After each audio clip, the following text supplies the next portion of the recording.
আসসালামু আলাইকুম। আজকের আলোচনার বিষয় হলো সূরা নিসা। বিসমিল্লাহির রহমানির রহিম। ইয়া আইয়ুহান নাসুত্তাকু রাব্বাকুমুল্লাযী খলাকাকুম মিন নাফসিন ওয়াহিদাতিন ওয়া খলাকা মিনহা যাওজাহা ওয়া বাসসা মিনহুমা রিজালান কাসীরাও ওয়া নিসাআ ওয়াত্তাকুল্লাহাল্লাযী তাসাআলুনা বিহি ওয়াল আরহাম ইন্নাল্লাহা কানা আলাইকুম রকিবা। হে মানব সমাজ, তোমরা তোমাদের পালনকর্তাকে ভয় করো, যিনি তোমাদেরকে এক ব্যক্তি থেকে সৃষ্টি করেছেন এবং যিনি তার থেকে তার সঙ্গীকে সৃষ্টি করেছেন আর বিস্তার করেছেন তাদের দুইজন থেকে অগণিত পুরুষ ও নারীকে। আর আল্লাহকে ভয় করো, যার নামে তোমরা একে অপরের নিকটে যাচঙ্গনা করে থাকো এবং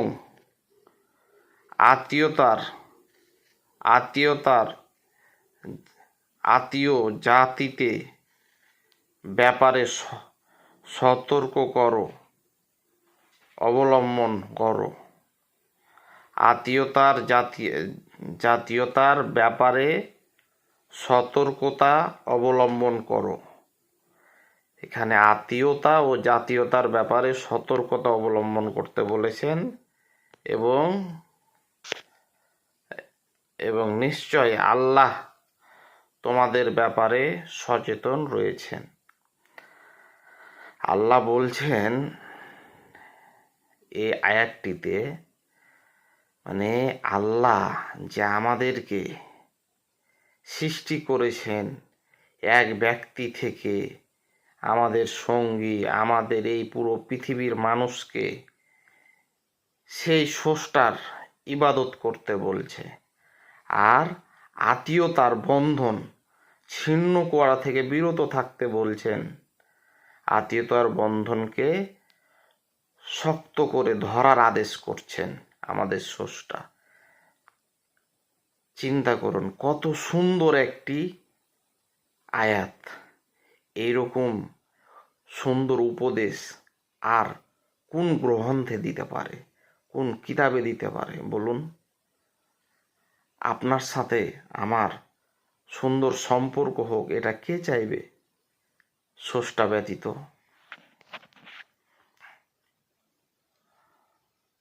ওয়াতুল ইয়াতামা আমওয়ালাহুম ওয়ালা তাতাবাদ্দালুল খবিসা বিত্তাইয়িব ওয়ালা তাকুলু আমওয়ালাহুম ইলা আমওয়ালিকুম ইন্নাহু কানা হুবান কাবীরা।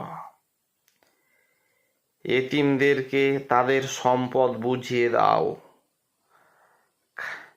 খারাপ মালামালের সাথে ভালো মালামালের অদল বদল করো না, আর তাদের ধন সম্পদ নিজেদের ধন সম্পদের সাথে মিশ্রিত করো না। তা নিশ্চয় এটা বড়ই মন্দ কাজ।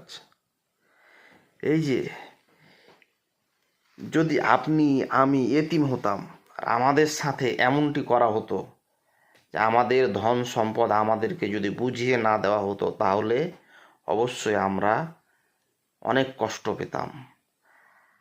আর ভালো, অর্থাৎ আপনি যদি দুধের সঙ্গে যদি কিছু তেঁতুলের টক মিশিয়ে দেন, তা কি গ্রহণযোগ্য হবে? হবে না। ঠিক তেমনই ভালো সম্পদের সাথে খারাপ সম্পদ মিশায়েন না, নয়তোবা ভালো সম্পদগুলোও নষ্ট হয়ে যাবে। এটা স্রষ্টা বলছেন। এমনকি আপনি নিজেও পরীক্ষা করতে পারেন। একটু ভালো ভালো বস্তুর সাথে খারাপ বস্তুকে ছেড়ে দেন, দেখবেন সে বস্তুটাও খারাপ হয়ে গেছে। আর অন্যের ধন সম্পদ গ্রাস করো না। দেখুন, আপনার আমার ধন সম্পদ যদি কেউ গ্রাস করে আমরা সহ্য করতে পারি না, কিন্তু আমরা যখন অন্যের ধন সম্পদ গ্রাস করি, আত্মসাৎ করি, তখন আবার খুব মজা পাই। এটা কেমন নীতি আমাদের? অতএব স্রষ্টার এই যে এই সুন্দর বিধানটি আমাদের মেনে নেওয়া কি উচিত নয়? ওয়াইন খিফতুম ওয়াইন খিফতুম আল্লাহ তুকসিতু ফিল ইয়াতামা ফাঙ্কিহু মা তাবা লাকুম মিনান নিসাই মাসনা ওয়া সুলাসা ওয়া রুবা ফাইন খিফতুম আল্লাহ তাদিলু ফাওয়াহিদাতান আও মা মালাকাত আইমানুকুম জালিকা আদনা আল্লাহ তাউলুন। আর যদি তোমরা ভয় করো যে এতিমের মেয়েদের হক যথাযথভাবে পূরণ করতে পারবে না, তবে সেই সব মেয়েদের মধ্যে থেকে যাদের ভালো লাগে তাদের বিবাহ করে নাও, 2, 3 কিংবা 4 জন বিশিষ্ট। অর্থাৎ এতিম যাদের কেউ নেই আর আপনার ভরণ পোষণ করার ক্ষমতা রয়েছে, সেই সকল এতিম মেয়েদেরকে তুমি বিবাহ করতে পারো। এখন মানুষ বলবে এটি কেমন বিধান, কিন্তু এর চাইতে উত্তম কোনো বিধান আপনি দেখান। একজন এতিম দরিদ্র মানুষকে তো কেউই পছন্দ করে না, কিন্তু আমাদের স্রষ্টা কত সুন্দর বিধান দান করেছেন। অতএব সেই স্রষ্টার শুকরিয়া আদায় করা উচিত যে দরিদ্র এতিমদের প্রতি এইরকম আচরণের আদেশ দান করেছেন। আর যদি এরূপ আশঙ্কা করো যে তাদের মধ্যে ন্যায়সঙ্গত আচরণ বজায় রাখতে পারবে না, তবে একটিকে অথবা তোমাদের অধিকারভুক্ত দাসীদেরকে এতেই পক্ষপাতিত্ব জড়িত না হওয়ার অধিকার সম্ভাবনা। যদি সন্দেহ থাকে যে না তোমরা এটি করতে পারবে না, তাহলে তোমরা একজনকে বিবাহ বন্ধনে আবদ্ধ করতে পারো, কিন্তু এতিমের হক, দারিদ্রের হক কখনোই নষ্ট করা যাবে না।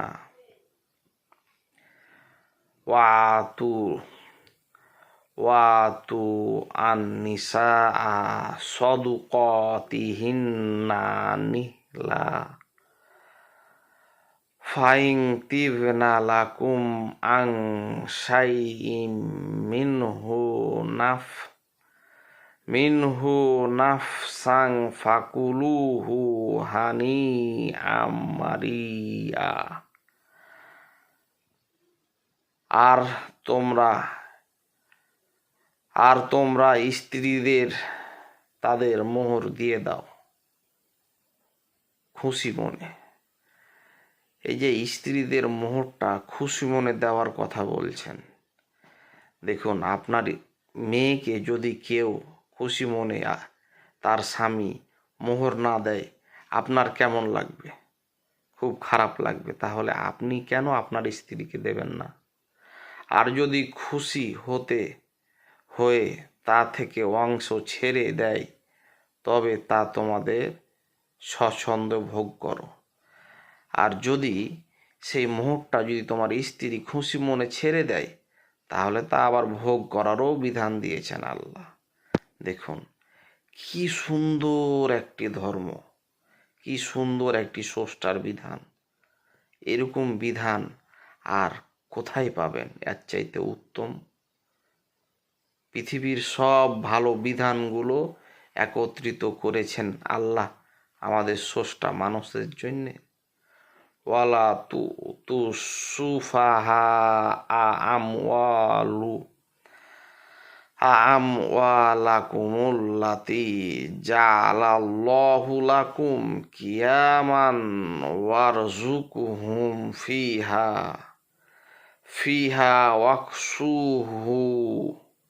ফিহা ওয়াকসুহুম ওয়াকুলু লাহুম কওলাম মারুফা। আর যে সম্পদকে আল্লাহ তোমাদের জীবন যাত্রায় অবলম্বন করেছেন তা অবারচিনদের হতে তুলে দিও না, অবারচিনদের হাতে তুলে দিও না, বরং তা থেকে তাদের খাওয়াও, পরাও এবং তাদের সন্তানদের দেখাশোনা করো, সন্তানদের বাণী শোনাও। মানে আল্লাহ যে সম্পদ তোমাদেরকে দিয়েছে তা নষ্ট করো না, তা কি করো, গরিব দুঃখীকে খাওয়াও এবং গরিব দুঃখী অভাবগ্রস্তদের সত্যর পথে পরিচালনার কাজে ব্যবহার করো, তাদের সন্তানদেরকে সঠিক পথে পরিচালনার কাজে ব্যবহার করো। ওয়াবতালুল ইয়াতামা হাত্তা ইজা বালাগুন নিকাহা ফাইন আনাস্তুম মিনহুম রুশদাং ফাদফাউ ইলাইহিম আমওয়ালাহুম ওয়ালা তাকুলুহা ইসরাফান ওয়া বিদারন আইয়াকবারু ওয়া মান কানা গনিয়ান ফালইয়াস্তাফিফ ওয়া মান কানা ফাকিরান ফালইয়াকুল বিল মারুফ ফাইজা দাফাতুম ইলাইহিম আমওয়ালাহুম ফাশহিদু আলাইহিম ওয়াকাফা বিল্লাহি হাসিবা। অর্থাৎ আর এতিমদের প্রতি বিশেষভাবে নজর রাখবে যে পর্যন্ত না তারা বিয়ের বয়সে পৌঁছে। যদি তাদের মধ্যে বুদ্ধি বিবেচনা উন্মোচন আজ করতে পারো, তবে তাদের সম্পদ তাদের হতে আপন করতে পারো। এতিমের মাল প্রয়োজনতিরিক্ত খরচ করো না, বা তারা বড় হয়ে যাবে মনে করে তাড়াতাড়ি খেয়ে ফেলো না। আর ষষ্ঠ তারা অবস্থায় এতিমের মাল খরচ করা থেকে বিরত থাকো। আর যে অভাবগ্রস্ত সে সঙ্গ পরিণাম খেতে পারে এবং তাদের হতে তাদের সম্পদ প্রত্যাপন্ন করো, তখন সাক্ষী রাখবে অবশ্যই আল্লাহ হিসাব নেওয়ার ব্যাপারে যথেষ্ট। এখানে এতিমের মালটা এতিমকে যথাযথভাবে যথাযথ সময়ে যথাযথ ভাবে খরচ করার সুন্দরভাবে বিস্তারিত এই আয়াতে আলোচনা করেছেন। এভাবে আর কোন ধর্মে আলোচনা করতে পারে বলুন তো? লিররিজালি নাসিবুম মিম্মা তারাকাল ওয়ালিদানি ওয়াল আকরাবুনা ওয়া লিন্নিসাই নাসিবুম মিম্মা তারাকাল ওয়ালিদানি ওয়াল আকরাবুনা মিম্মা ক্বাল্লা মিনহু আও কাসুর নাসিবাম মাফরুদ। পিতামাতা ও আত্মীয় স্বজনের পরিত্যক্ত সম্পত্তি পুরুষদের অংশ আছে এবং পিতামাতা ও আত্মীয় স্বজনের পরিত্যক্ত সম্পত্তি নারীদেরও অংশ আছে, অল্প হোক কিংবা বেশি, এ অংশ নির্ধারিত। এই যে আমরা অনেক সময় আমাদের সমাজে দেখা যায় ধন সম্পদ নিয়ে ফাসাদ কোলাহল হয়ে থাকে, কিন্তু এটা কি ঠিক? আমরা একই বংশের মানুষ, আর আমরা ধন সম্পদের অংশীদার নই। এটা কি কেউ কোনো সমাজে, কোনো গোত্রে, কোনো রাষ্ট্রে মেনে নিবে? মেনে নেবে না। তাই স্রষ্টা সুন্দর একটি বিধান দিয়েছেন যাতে সবাই কিছু না কিছু অধিকার পায় আর খুশি থাকে। ওয়া ইজা হাদরল কিসমাতা উলুল কুরবা ওয়াল ইয়াতামা ওয়াল মাসাকিনু ফারজুকুহুম মিনহু ওয়া কুলু লাহুম কাওলাম মারুফা। সম্পত্তি বন্টনের সময় যখন আত্মীয় স্বজন, এতিম ও মিসকিন উপস্থিত হয়, তখন তা থেকে তাদের কিছু দাও এবং তাদের সাথে কিছু সদালাপ করো। কত সুন্দর একটা কথা! এই যে, কিন্তু আমাদের সমাজে এটা কেউ করে না। পিতামাতা মারা গেলেই ভাই বোনে ফাসাদ শুরু করে দেয় ধন সম্পদ নিয়ে। কিন্তু আল্লাহ যে বলছেন তোমাদের সম্পদ হতে যখন বন্টন করবে তখন অল্প কিছু হলেও এতিমের জন্যে রাখো, দাও। কত সুন্দর একটি কথা!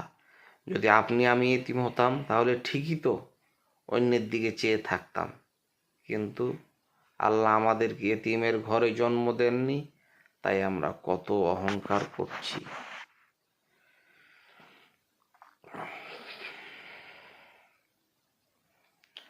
এই বলে আমি আমার আলোচনা শেষ করছি। আসসালামু আলাইকুম।